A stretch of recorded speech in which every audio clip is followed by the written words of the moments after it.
হলিউডে এই মুহূর্তে বহুল আলোচিত ঘটনার কেন্দ্রবিন্দু 2024 সালে মুক্তিপ্রাপ্ত ইট এন্ডস উইথ আস সিনেমা। গত বছরের শেষ দিকে সম্পূর্ণ ভিন্ন কারণে আলোচনায় আসেন এই সিনেমার নির্মাতা ও অভিনেত্রী। তারা একে অপরের বিরুদ্ধে করেন পাল্টাপাল্টি মামলা।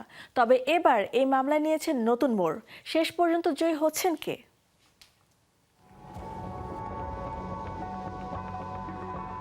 অভিনেত্রী ব্লেক লাইভলি তার সহ অভিনেতা ও পরিচালক জাস্টিন বালডনের বিরুদ্ধে যে মামলা করেছিলেন সেটি ছিল 2024 সালের চলচ্চিত্র ইট এন্ডস উইথ আস নিয়ে।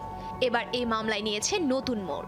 আদালত সিদ্ধান্ত দিয়েছে যে ব্লেক লাইভলি কিছু আইনি খরচ ফেরত পেতে পারেন, কিন্তু তিনি যে অতিরিক্ত ক্ষতিপূরণ বা আরও বড় ধরনের আর্থিক বা আইনি সুবিধা চেয়েছিলেন সেগুলো পাবেন না। বিচারক লুইস জে লিমেন জানান, ব্লেক লাইভলি তার আইনি খরচ ও মামলা চালানোর ব্যয় ফেরত পেতে পারেন। এটা শুধুই সেই খরচগুলোর জন্য যেগুলো তিনি করেছেন জাস্টিন বালডনি তার বিরুদ্ধে পাল্টা মামলা করার পর নিজেকে রক্ষা করতে গিয়ে। তবে একটা ব্যতিক্রম হতে পারত যদি বালডনি এবং তার প্রোডাকশন কোম্পানি ওয়েফেয়ারার স্টুডিওস এলএলসি প্রমাণ করতে পারত যে ব্লেক লাইভলি ইচ্ছাকৃত খারাপ উদ্দেশ্য নিয়ে মিথ্যা অভিযোগ করেছেন, কিন্তু এমন কোনো প্রমাণ দেখাতে পারেনি তারা।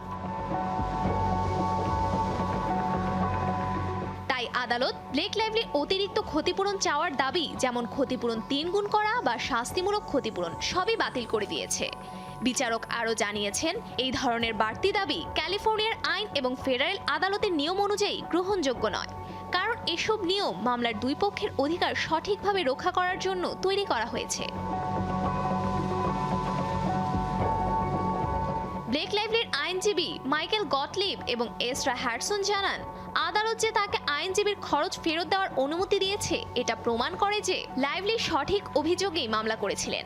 এছাড়াও ইচ্ছাকৃত খারাপ উদ্দেশ্য নিয়ে কাজ করেননি তিনি, তাই এই মামলায় বিজয়ী পক্ষ হিসেবে ধরা হচ্ছে তাকে।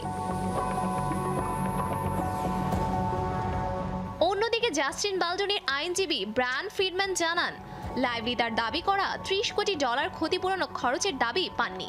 তার 13টি অভিযোগের মধ্যে 10টি বিচারক বাতিল করে দিয়েছেন, এমনকি সমঝোতার আগেই। এরপর ক্যালিফোর্নিয়ার একটি আইন ব্যবহার করে ক্ষতিপূরণ পাওয়ার চেষ্টা করেছেন তিনি। তার মতে এখানে কোনো যৌন হয়রানি ছিল না, কোনো প্রতিশোধ নেওয়ার ঘটনাও ছিল না এবং কোনো অপপ্রচারও হয়নি। লাইভলির দাবি ছিল বালডনি ইচ্ছাকৃতভাবে তার ইমেজ ও সুনাম নষ্ট করার চেষ্টা করেছেন। এদিকে বালডনি এসব অভিযোগ অস্বীকার করেন। পরে বালডনি পাল্টা মামলা করেন, যেখানে লাইভলি এবং তার স্বামী রায়ান রেনল্ডসের বিরুদ্ধে মানহানি এবং জোর জবরদস্তি বা চাঁদাবাজির মতো অভিযোগ তোলেন তিনি। বিচারক লিমেন গত বছর বালডনির পাল্টা মামলা বাতিল করে দেন। পরে কয়েক সপ্তাহ আগে ব্লেক লাইভলির যৌন হয়রানির অভিযোগও খারিজ করে দেন তিনি। Safura Afrin, showbiz tonight.